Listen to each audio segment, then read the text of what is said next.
TNPSC படிக்கிற நண்பர்கள் எல்லாருக்கும் வணக்கம். இன்றைக்கி என்னென்னா, இதில் நாமக்கல் கவிஞரை பற்றி எக்ஸ்ட்ரா டீட்டெயில்ஸ் தான் பார்க்க போகிறோம். நாமக்கல் கவிஞர்னு சொல்லிட்டு பாரதிதாசன் வச்சுருக்கேன்னு பார்க்காதீங்க. இது நான் பாரதிதாசன் வீடியோவில் சொல்லலாம்னு நினச்சேன், ஆனால் புக்கு சைடில் இருந்துச்சு, அப்படியே மறந்துட்டேன். இது புது புக்குலேயும் இருக்குது. இதில் பாதி பாட்டு புது புக்கில் இருக்குது. இருந்தாலும் பாதி பாட்டுக்காக இந்த வீடியோவில் அட்டாச் பண்ணியிருக்கேன். இந்த பாட்டு என்னென்னு பார்த்துருவோம். இது 10th புக்கில் 39வது பக்கத்தில் இருக்குது. ஓகே, பாட்டு எளிய நடையில் தமிழ் நூல் எழுதிடவும் வேண்டும், இலக்கண நூல் புதிதாக இயற்றுதலும் வேண்டும், வெளியுலகில் சிந்தனையில் புதிதாக விளைந்துள்ள எவற்றினுக்கும் பெயர்களெல்லாம் கண்டு தெளிவுறுத்தும் படங்களோடு சுவடியெல்லாம் செய்து செந்தமிழை செழுந்தமிழாக செய்வதும் வேண்டும். இந்த செந்தமிழை செழுந்தமிழாக செய்வதும் வேண்டும், இது ப்ரீவியஸ் இயர் கொஷினில் வந்தது. அதுக்கப்புறம் எளிமையினால் ஒரு தமிழன் படிப்பில்லை என்றால் இங்குள்ள எல்லோரும் நானிடவும் வேண்டும், இதுவுமே ப்ரீவியஸ் இயர் கொஷின். அடுத்து இது பார்ப்போம். இது மனப்பாட பகுதியில் மென்ஷன் பண்ணியிருக்காங்க. உலகியலின் அடங்கலுக்கு துறைதோறும் நூற்கள் ஒருத்தர் தயை இல்லாமல் ஊரறியும் தமிழில் சலசலவென எவ்விடத்தும் பாய்ச்சி விட வேண்டும். தமிழொலியை மதங்களிலே சாய்க்காமை வேண்டும். இலவச நூற்கழகங்கள் எவ்விடத்தும் வேண்டும். எங்கள் தமிழ் உயர்வென்று நாம் சொல்லி சொல்லி தலைமுறைகள் பலகழித்தோம். குறை களைந்தோம் இல்லை. தகத்தகாயத் தமிழை தாவிப்போம் வாரீர். பாரதிதாசன் இதில் இந்த கடைசி லைனில் என்ன சொல்ல வர்றாருன்னா, நம்ம பெருமையை மட்டும்தான் சொல்லிகிட்டு இருக்கோம், ஆனால் நம்ம தமிழ்லேயும் சில குறைகள் இருக்குது, அதை சரி செஞ்சு நம்ம தமிழை இன்னும் மேலும் உயர்த்துவோம் அப்படிங்கிற மாதிரி ஒரு ப்ராட் மைண்டடாக சொல்லியிருக்காரு. பரவாயில்ல, நிறைய பேர் அவங்க பின்பற்றுறது தான் பெரிய விஷயம் அப்படிங்கிற மாதிரி சொல்லுவாங்க, ஆனால் பாரதிதாசன் இந்த அளவுக்கு இது பண்ணியிருக்காரு. அடுத்து நாமக்கல் கவிஞர் பற்றி பார்ப்போம். நாமக்கல் கவிஞரில் பார்த்திங்கன்னா ஒரே ஒரு பாயிண்ட் மிஸ் ஆகிடுச்சு. என்னென்னா, இங்கே பாருங்கள், இவருக்கு நடுவண் அரசு பத்மபூஷன் விருது வழங்கி சிறப்பித்தது. இந்த பாயிண்ட் நோட் பண்ணிக்கோங்க. அதுக்கப்புறம் இந்த இடத்துல கொடுத்துருக்காங்க இல்லையா, கவிதை தொகுப்புன்னு போட்டு வெறும் அந்த டாப்பிக்கோட ஹெட்டிங் மட்டும் தான் கொடுத்துருக்காங்க, ஆனால் எதோட கவிதை தொகுப்புன்னு போடலை. இது நாமக்கல் கவிஞர் பாடல்கள் என்னும் கவிதை தொகுப்பில் தெய்வ திருமலர் அந்த மாதிரி ஆரம்பித்து 11 மலர்கள் இதில் இருக்குது. இதில் சமுதாய மலருங்கிற பாடல் தான் இந்த அன்பும் ஆர்வமும் அடக்கமும் சேர்ந்து இந்த பாடல் அது இங்கே கொடுத்துட்டாங்க. ஆனால் அதில் அவங்க மென்ஷன் பண்ணாமல் விட்டாங்க, அதை மட்டும் நோட் பண்ணிக்கோங்க.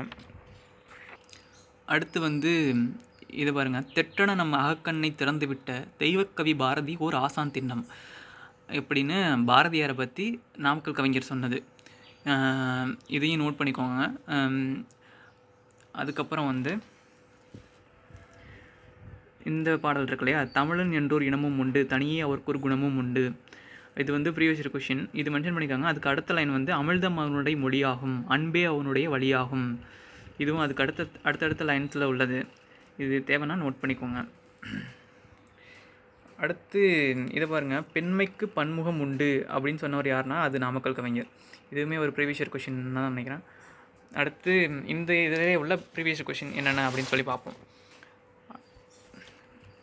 ஆக்சுவலாக அந்த நாமக்கல் கவிஞருக்கு பத்மபூஷன் கொடுத்தது ப்ரீவியஸ் இயர் கொஷின்லையுமே இருக்குது, புக்கிலையுமே இருக்குது. நான் புக்கில் காட்டினேன்ல அது. ஓகே, காந்திய கவிஞர் யார் அப்படின்னு சொல்லியும் ப்ரீவியஸ் இயர் கொஷினில் கேட்டிருக்காங்க.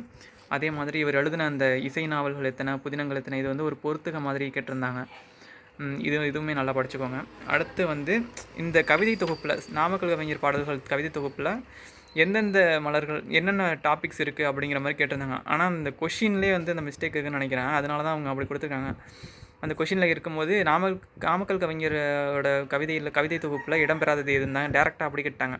நாமக்கல் கவிஞர் பாடல்களில் அப்படிங்கிற ஒரு நூல் தனியாக இருக்குல்ல, அந்த நூலில் கவிதை தொகுப்பில் என்னென்ன டாபிக் வருது அப்படிங்கிற மாதிரி தான் கேட்டிருக்கணும் அந்த கொஷின். ஆனால் அவங்க மாற்றி கேட்டதுனால இவங்களும் அதே மாதிரி வச்சுட்டாங்க.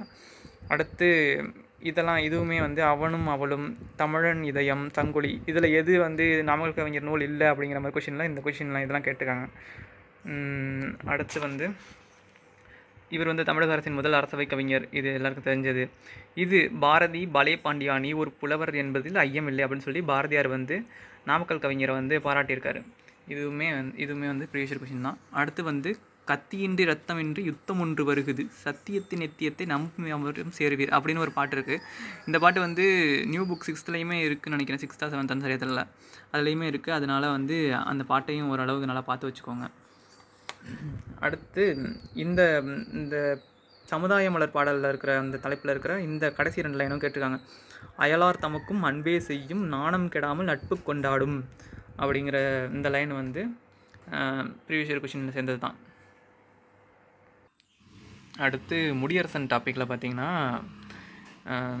ஒரே ஒரு பாட்டு மட்டும் இந்த 9th ஓல்டு புக்கில் 38வது பக்கம் டேர்ம் 1ல் இருக்குது. மனிதனை தேடுகிறேன் அப்படிங்கிற ஒரு பாடல் எழுதியிருக்காரு. நமக்கென்று இருப்பவளை வாழ்நாள் எல்லாம் நலிவுறுத்தி வருகிறோம். தலையிடத்து சுமக்கவென மரம் வைத்தோம், மனைகள் கட்ட தூண் வைத்தோம், கல் வைத்தோம், காலும் வைத்தோம். எமக்கென்ன என்றவள் மேல் உமிழ்கின்றோம். இரும்பெடுத்து அவளுடலை அகழுகின்றோம். சுமக்கிறாள், பொறுக்கின்றாள், பொறுமைசாலி. தொழிலாளி போலிருக்கும் திறமைசாலி. கடல் சுமந்தால், மலை சுமந்தால், கால் சுமந்தால், கால்நடைகள் பல சுமந்தால், மாந்தர் என்ற உடல் சுமந்தால், வயல் சுமந்தால், நதி சுமந்தால், ஊர் சுமந்தால், நகர் சுமந்தால், செடி சுமந்தால், குடல் சுமந்து பெற்றெடுத்த அன்னை இல்லா குலப்பிள்ளை போலாகி நின்றாள். அந்தோ மிடல் சுமந்த அவள் உறுத்து சினந்து நின்றாள். மேலாளர் வாழ்வெங்கே, அவளே வெல்வாள் அப்படின்னு சொல்லிட்டு முடியரசன் எழுதியிருக்காரு. மனிதனை தேடுகின்றேன்.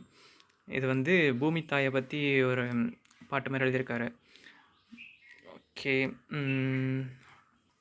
அதுக்கப்புறம் இந்த முடியரசனை பற்றி பாக்கி எல்லாமே கொடுத்துட்டாங்கன்னு நினைக்கிறேன். வேறு ஏதாவது மிஸ் ஆயிருந்தாலும் நீங்கள் கமெண்ட்டில் சொல்லுங்கள். இவர் வந்து தமிழாசிரியராக மீசு உயர்நிலைப் பள்ளியில் காரைக்குடியில் வேலை பார்த்ததா வந்து அதுவும் ப்ரீவியஸ் இயர் கொஷின் பேப்பர். அதுக்கப்புறம் இந்த திராவிட நாட்டியம் வானம்பாடி அப்படின்னு சொல்லியிருக்காங்க அவரை பற்றி. அதே மாதிரி பூங்கொடி காப்பியத்திற்காக தமிழக அரசு பரிசு பெற்றது. ஒருவேளை இது கூற்று கொஷினில் வந்து சாகித்ய அகாடமின்னு கூட மாற்றி கேட்கலாம், நல்லா பார்த்துக்கோங்க. தமிழக அரசு பரிசு பெற்றது. காவியப்பாவிய வீரகாவியம் முடியரசன் கவிதைகளில் இல்லாதது இது அப்படிங்கிற மாதிரி கேட்டிருப்பாங்க. பரம்பு மலையில் குன்றக்குடி அடிகளார் வந்து இவருக்கு கவியரசு பட்டம் கொடுத்துருக்காரு. அப்புறம் வந்து யார் கவிஞன் அப்படிங்கிற பாட்டில் வந்து இந்த லைன்ஸ் வந்து ப்ரீவியஸ் இயர் கொஷின் பேப்பரில் வந்திருக்கு. ஆட்சிக்கும் அஞ்சாமல் யாவரேனும் ஆள்க என துஞ்சாமல் தனது நாட்டின் மீட்சிக்கு பாடுபவன் கவிஞன் ஆவான். காட்சிக்கு புலியாகி கொடுமை மால கவிதைகளை பாய்ச்சுபவன் கவிஞன் ஆவான். யாரோட ஆட்சிக்கும் அஞ்சாமல் யாராவது ஆளுங்க அப்படின்னு சொல்லிட்டு என் வேலையை பார்க்காம ராம ஆண்டாண்ண ராமனை ஆண்டாண்ண அப்படின்னு சொல்லிட்டு அவன் வேலையை பார்க்காம தன்னோட நாட்டோட மீட்சிக்காக பாடுறவன் தான் கவிஞன். காண்ற கொடுமையெல்லாம் பார்த்துட்டு அதுக்கேற்ற மாதிரி கவிதையை வந்து தொடுக்கிறவன் தான், புலியாத் கவிதையை தொடுக்கிறவன் தான் கவிஞன் அப்படிங்கிற மாதிரி சொல்லியிருக்காரு. ஒரு வீரம் மிகுந்த பாட்டு. ஓகே, இதில் உள்ளது அவ்வளோதான், கவர் பண்ணியாச்சு. அடுத்தது வந்து நான் அடுத்த நாள் வந்து அப்லோட் பண்ணுறேன் அடுத்த வீடியோஸ். Okay, thank you.